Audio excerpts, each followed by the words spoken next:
Yeremia dimasukkan ke dalam perigi, ia tertolong oleh Ebed-Melek.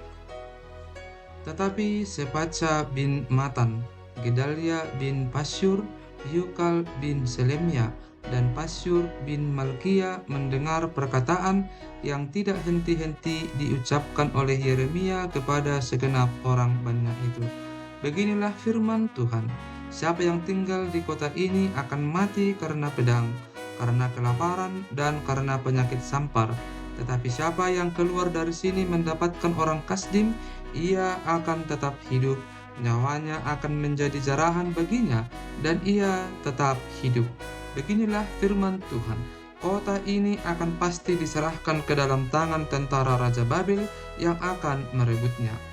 Maka berkatalah para pemuka itu kepada raja, "Baiklah orang ini dihukum mati, sebab sebenarnya dengan mengatakan hal-hal seperti itu, maka ia melemahkan semangat prajurit-prajurit yang masih tinggal di kota ini, dan semangat segenap rakyat. Sungguh, orang ini tidak mengusahakan kesejahteraan untuk bangsa ini, melainkan kemalangan." Raja Zedekia menjawab, "Baiklah, ia ada dalam kuasamu, sebab raja tidak dapat berbuat apa-apa menentang kamu." Maka mereka mengambil Yeremia dan memasukkannya ke dalam perigi milik Pangeran Malkia yang ada di pelataran penjagaan itu. Mereka menurunkan Yeremia dengan tali. Di perigi itu tidak ada air, hanya lumpur. Lalu terperosoklah Yeremia ke dalam lumpur itu. Tetapi ketika didengar Ebed-Melek orang Ethiopia itu, ia seorang sida-sida yang tinggal di istana raja, bahwa Yeremia telah dimasukkan ke dalam perigi. Pada waktu itu raja sedang duduk di pintu gerbang Benyamin. Maka keluarlah Ebed-Melek dari istana raja itu, lalu berkata kepada raja, "Ya tuanku raja, perbuatan orang-orang ini jahat dalam segala apa yang mereka lakukan terhadap Nabi Yeremia, yakni memasukkan dia ke dalam perigi. Ia akan mati kelaparan di tempat itu, sebab tidak ada lagi roti di kota." Lalu raja memberi perintah kepada Ebed-Melek orang Ethiopia itu, katanya, "Bawalah 3 orang dari sini, dan angkatlah Nabi Yeremia dari perigi itu sebelum ia mati." Ebed-Melek membawa orang-orang itu dan masuk ke istana raja, ke gudang pakaian di tempat perbendaharaan. Dari sana ia mengambil pakaian yang buruk-buruk dan pakaian yang robek-robek, lalu menurunkannya dengan tali kepada Yeremia di perigi itu. Berserulah Ebed-Melek orang Ethiopia itu kepada Yeremia, "Taruhlah pakaian yang buruk-buruk dan robek-robek itu di bawah ketiakmu sebagai ganjal tali." Yeremia pun berbuat demikian. Kemudian mereka menarik dan mengangkat Yeremia dengan tali dari perigi itu. Demikianlah Yeremia tinggal di pelataran penjagaan itu. Pembicaraan terakhir dengan Raja Zedekia. Raja Zedekia menyuruh orang membawa Nabi Yeremia kepadanya di pintu yang ketiga pada rumah Tuhan. Berkatalah Raja kepada Yeremia, "Aku mau menanyakan sesuatu kepadamu. Janganlah sembunyikan apa-apa kepadaku." Jawab Yeremia kepada Zedekia, "Apabila aku memberitahukannya kepadamu, tentulah engkau akan membunuh aku, bukan? Dan apabila aku memberi nasihat kepadamu, engkau tidak juga akan mendengarkan aku." Lalu bersumpahlah Raja Zedekia dengan diam-diam kepada Yeremia, katanya, "Demi Tuhan yang hidup yang telah memberi nyawa ini kepada kita, aku tidak akan membunuh engkau, dan tidak akan menyerahkan engkau ke dalam tangan orang-orang yang berusaha mencabut nyawamu itu." Sesudah itu berkatalah Yeremia kepada Zedekia, "Beginilah firman Tuhan Allah semesta alam, Allah Israel, jika engkau keluar menyerahkan diri kepada para perwira Raja Babel, maka nyawamu akan terpelihara, dan kota ini tidak akan dihanguskan dengan api. Engkau dengan keluargamu akan hidup.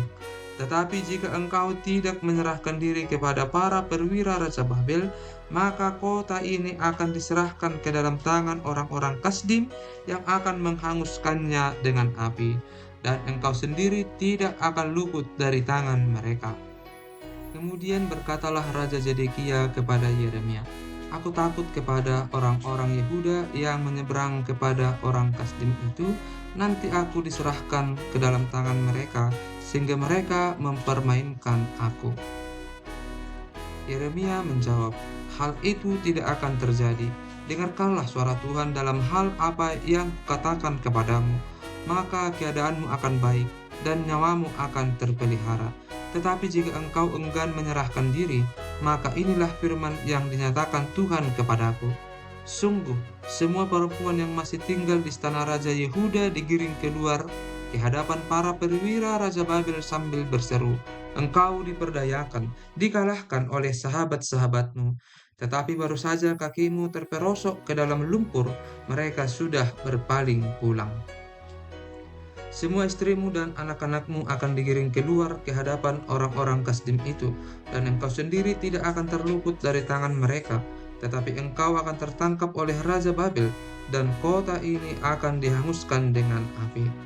Lalu berkatalah Zedekia kepada Yeremia, "Janganlah ada orang yang mengetahui tentang pembicaraan ini, supaya engkau jangan mati. Apabila para pemuka mendengar bahwa aku telah berbicara dengan engkau, lalu mereka datang meminta kepadamu, beritahukanlah kepada kami apa yang telah kau katakan kepada raja, dan apa yang telah dikatakan raja kepadamu. Janganlah sembunyikan kepada kami, supaya engkau jangan kami bunuh. Maka haruslah kau katakan kepada mereka, aku menyampaikan permohonanku ke hadapan raja, supaya aku jangan dikembalikannya ke rumah Yonatan untuk mati di sana."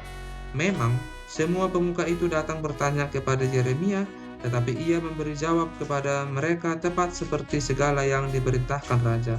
Maka mereka membiarkan dia, sebab sesuatu pun dari pembicaraan itu tidak ada yang diketahui siapapun.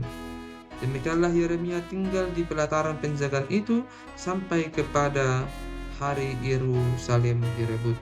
Jatuhnya kota Yerusalem. Ketika Yerusalem direbut dalam tahun yang ke-9 pemerintahan Zedekia Raja Yehuda, dalam bulan yang ke-10 telah datang Nebukadnezar Raja Babel beserta segenap tentaranya untuk mengepung Yerusalem. Dalam tahun yang ke-11 pemerintahan Zedekia, dalam bulan yang keempat, pada tanggal 9 bulan itu, terbelahlah tembok kota itu. Maka datanglah para perwira Raja Babel itu, lalu mengambil tempat di pintu gerbang tengah. Mereka itu ialah Nergal-Sarezer, pembesar dari Sin Magir, panglima, dan Nebusazban, kepala istana, dan para perwira lainnya dari Raja Babel. Melihat mereka semuanya, maka Zedekia, Raja Yehuda dengan semua tentara melarikan diri, meninggalkan kota itu pada waktu malam dengan mengambil jalan Taman Raja, dengan melalui pintu gerbang antara kedua tembok, kemudian mereka berjalan menuju Araba Yordan. Tetapi tentara Kasdim itu mengejar mereka dan menyusul Zedekia di dataran Yeriko. Mereka menangkap dia dan membawa dia ke Ribla di tanah Hamat kepada Nebukadnezar Raja Babel, yang menjatuhkan hukuman atas dia. Raja Babel menyuruh menyembelih anak-anak Zedekia di depan matanya di Ribla. Juga semua pembesar Yehuda disembelih oleh Raja Babel. Kemudian mata Zedekia dibutakannya, lalu ia dibelenggu dengan rantai tembaga untuk dibawa ke Babel. Orang-orang Kasdim membakar istana raja dan perumahan rakyat dengan api, lalu mereka merobohkan tembok-tembok Yerusalem. Kemudian Nebuzaradan, kepala pasukan pengawal, mengangkut ke dalam pembuangan ke Babel sisa-sisa rakyat yang masih tinggal di kota itu, dan para pembelot yang menyeberang ke pihaknya, dan sisa-sisa para pekerja tangan. Tetapi sebagian dari rakyat, yakni orang-orang miskin yang tidak mempunyai apa-apa, ditinggalkan di tanah Yehuda oleh Nebuzaradan, kepala pasukan pengawal. Pada waktu itu juga diberikannya kebun-kebun anggur dan ladang-ladang kepada mereka. Perintah Nebukadnezar untuk melindungi Yeremia. Mengenai Yeremia, Nebukadnezar, Raja Babel, telah memberi perintah dengan perantaraan Nebuzaradan, kepala pasukan pengawal, bunyinya, "Bawalah dan perhatikanlah dia, janganlah apa-apakan dia, melainkan haruslah kau lakukan kepadanya sesuai dengan permintaannya kepadamu." Maka Nebuzaradan, kepala pasukan pengawal, beserta Nebusiasban, kepala istana, dan Nergal-Sarezer, panglima, dan semua perwira tinggi Raja Babel mengutus orang. Mereka menyuruh mengambil Yeremia dari pelataran penjagaan, lalu menyerahkannya kepada Gedalia bin Ahikam bin Safan untuk membebaskannya, supaya pulang ke rumah. Demikianlah Yeremia tinggal di tengah-tengah rakyat. Janji kepada Ebed-Melek bahwa ia akan dilepaskan. Selagi Yeremia masih terkurung di pelataran penjagaan, firman Tuhan datang kepadanya, bunyinya, "Pergilah kepada Ebed-Melek, orang Ethiopia itu, dan katakanlah kepadanya, beginilah firman Tuhan semesta alam, Allah Israel. Sesungguhnya firmanku terhadap kota ini akan kulaksanakan untuk kemalangan dan bukan untuk kebaikannya. Dan semuanya itu akan terjadi di depan matamu pada waktu itu juga. Pada waktu itu juga, demikianlah firman Tuhan, aku akan melepaskan engkau, dan engkau tidak akan diserahkan ke dalam tangan orang-orang yang kau takuti. Tetapi dengan pasti, aku akan meluputkan engkau. Engkau tidak akan rebah oleh pedang. Nyawamu akan menjadi jarahan bagimu, sebab engkau percaya kepadaku. Demikianlah firman Tuhan." Yeremia tinggal pada Gedalia. Firman yang datang daripada Tuhan kepada Yeremia sesudah ia dilepaskan dari Rama oleh Nebuzaradan, kepala pasukan pengawal, yang telah menyuruh untuk mengambilnya terbelenggu pada tangannya di tengah-tengah semua orang buangan dari Yerusalem dan Yehuda yang hendak diangkut ke dalam pembuangan ke Babel. Kepala pasukan pengawal itu telah mengambil Yeremia dan berkata kepadanya, "Tuhan Allahmu telah mengancamkan malapetaka ini atas tempat ini, dan ia telah melaksanakannya. Tuhan telah melakukan apa yang diancamkannya, oleh karena kamu telah berdosa kepada Tuhan dan tidak mendengarkan suaranya, sehingga terjadilah hal ini kepada kamu. Maka sekarang, lihatlah aku melepaskan engkau hari ini dari belenggu yang ada pada tanganmu itu. Jika engkau suka untuk ikut pergi dengan aku ke Babel, marilah, aku akan memperhatikan engkau. Tetapi jika engkau tidak suka untuk ikut pergi dengan aku ke Babel, janganlah pergi. Lihat, seluruh negeri ini terbuka untuk engkau. Engkau boleh pergi ke mana saja engkau pandang baik dan benar. Engkau boleh kembali kepada Gedalia bin Ahikam bin Safan yang telah diangkat oleh Raja Babel atas kota-kota Yehuda, dan tinggallah bersama-sama dia di tengah-tengah rakyat, atau kemana saja engkau pandang benar, pergilah ke situ." Lalu kepala pasukan pengawal itu memberikan kepadanya bekal makanan dan suatu hadiah, kemudian melepas dia pergi. Jadi pergilah Yeremia kepada Gedalia bin Ahikam di Mispa, dan diam bersama-sama dengan dia di tengah-tengah rakyat yang masih tinggal di negeri itu. Masa Gedalia menjadi gubernur dan pembunuhannya. Ketika semua panglima tentara yang masih berada di luar kota dengan orang-orangnya mendengar bahwa Raja Babel telah mengangkat Gedalia bin Ahikam bin Safan atas negeri itu, dan bahwa kepadanya telah diserahkan pengawasan atas laki-laki, perempuan, dan anak-anak, yaitu dari orang-orang lemah di negeri itu yang tidak diangkut ke dalam pembuangan ke Babel, maka pergilah mereka kepada Gedalia di Mispa. Mereka ialah Ismail bin Netanya, Yohanan bin Kareah, Seraya bin Tanhumet, anak-anak Efai orang Netofa itu, dan Yezanya, anak orang Maaka, bersama dengan anak buahnya. Lalu bersumpahlah Gedalia bin Ahikam bin Safan kepada mereka dengan anak buah mereka, "Janganlah kamu takut untuk takluk kepada orang-orang Kasdim itu. Tinggallah di negeri ini dan takluklah kepada Raja Babel, maka keadaanmu akan menjadi baik. Dan aku sendiri akan menetap di Mispa untuk bertindak sebagai wakil di depan orang-orang Kasdim yang akan datang kepada kita. Tetapi kamu ini, kumpulkanlah saja hasil anggur, buah-buahan, dan minyak, kemudian simpanlah sebagai persediaan, dan tinggallah di kota-kota di mana kamu hendak menetap."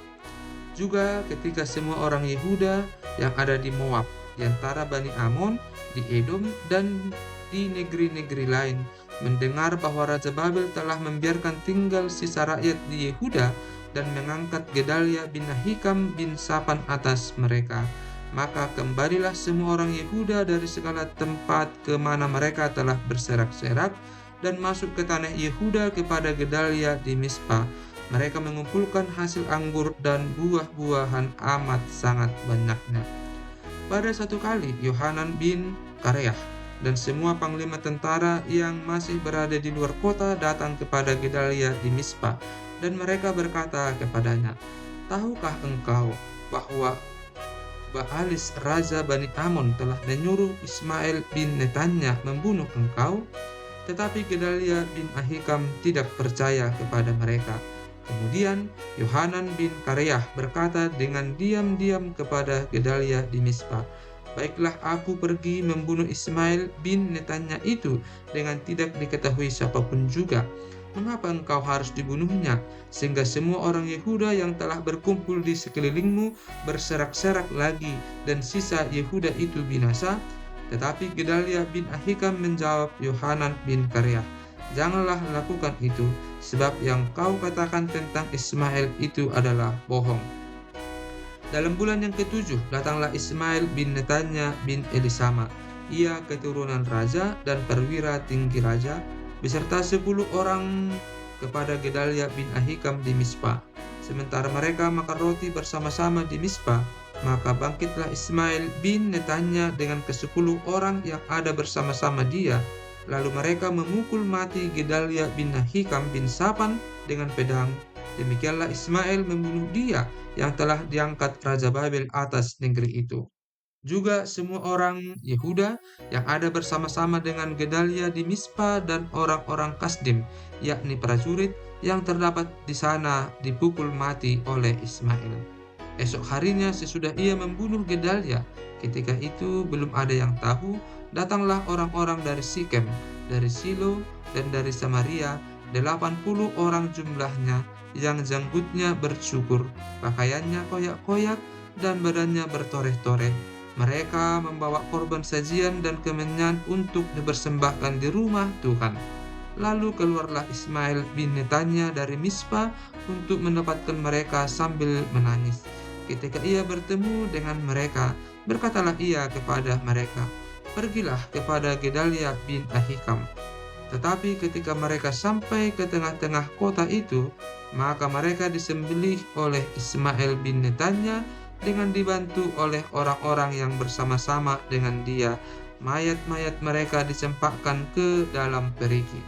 Tetapi di antara mereka terdapat 10 orang yang berkata kepada Ismail, "Janganlah bunuh kami, sebab kami masih mempunyai perbekalan tersembunyi di luar kota, yakni gandum, jelai, minyak, dan madu." Maka ia pun membiarkan mereka, tidak membunuhnya bersama-sama dengan rekan-rekan mereka. Adapun perigi, kemana Ismail melemparkan segala mayat orang-orang yang dipukulnya mati itu, adalah perigi besar yang telah dibuat oleh Raja Asa untuk menghadapi Baesa, Raja Israel. Itulah yang diisi Ismail bin Netanya dengan mayat orang-orang yang mati terbunuh itu. Lalu Ismail mengangkut sebagai tawanan seluruh sisa-sisa rakyat yang ada di Mispa itu, putri-putri raja, dan semua orang yang masih tinggal di Mispa yang telah ditempatkan di bawah Gedalia bin Ahikam oleh Nebuzaradan, kepala pasukan pengawal itu. Ismail bin Netanya mengangkut mereka sebagai tawanan, lalu ia berangkat untuk menyeberang ke daerah Bani Amon. Tetapi ketika Yohanan bin Kareah serta semua perwira tentara yang bersama-sama dengan dia mendengar tentang segala kejahatan yang telah dilakukan Ismail bin Netanya, maka mereka pun mengumpulkan semua anak buah mereka. Lalu mereka berangkat memerangi Ismail bin Netanya. Mereka bertemu dengan dia di telaga yang di Gibeon. Ketika seluruh rakyat yang bersama-sama dengan Ismail melihat Yohanan bin Kareah serta semua perwira tentara yang bersama-sama dengan dia, maka bersukacitalah mereka. Semua orang yang diangkut sebagai tawanan oleh Ismail dari Mispa itu berbalik dan pergi mengikuti Yohanan bin Kareah. Tetapi Ismail bin Netanya beserta 8 orang terluput dari tangan Yohanan dan pergi ke daerah Bani Amon. Lalu Yohanan bin Kareah serta semua perwira tentara yang bersama-sama dengan dia mengumpulkan seluruh sisa-sisa rakyat yang diangkut sebagai tawanan oleh Ismail bin Netanya dari Mispa setelah ia memukul mati Gedalia bin Ahikam, yaitu laki-laki, prajurit-prajurit, perempuan, anak-anak, dan pegawai-pegawai istana yang dibawa kembali dari Gibeon. Kemudian mereka berjalan terus dan berhenti di tempat penginapan milik Kimham dekat Bethlehem, dengan maksud berjalan terus menuju Mesir untuk mengalahkan orang-orang Kasdim yang ditakuti mereka. Oleh karena Ismail bin Netanya telah memukul mati Gedalia bin Ahikam yang telah diangkat Raja Babel atas negeri itu.